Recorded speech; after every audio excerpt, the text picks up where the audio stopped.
बातमी जरांगेंसंदर्भातली मनोज जरांगे पाटील हे मस्साजोगमध्ये दाखल झाल्याचं पाहायला मिळतं। देशमुख कुटुंबाशी मनोज जरांगेंची चर्चा सुरू आहे। देशमुख कुटुंबांची सांत्वनपर भेट जरांगेंनी केली। काय चाललंय? मनोज जरांगे मस्साजोगमध्ये दाखल झाल्याचं पाहायला मिळतं। देशमुख कुटुंबांची त्यांनी सांत्वनपर भेट घेतली। देशमुख कुटुंबाशी जरांगेंनी चर्चा देखील केली आणि त्यांचं सांत्वन केलं।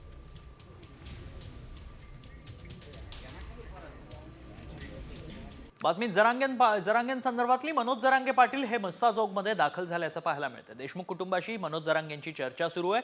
देशमुख कुटुंबांची सांत्वनपर भेट जरांगेंनी केली। काय चाललंय? मनोज जरांगे मस्साजोगमध्ये दाखल झाल्याचं पाहायला मिळतं। देशमुख कुटुंबांची त्यांनी सांत्वनपर भेट घेतली। देशमुख कुटुंबाशी जरांगेंनी चर्चा देखील केली आणि त्यांचं सांत्वन केलं।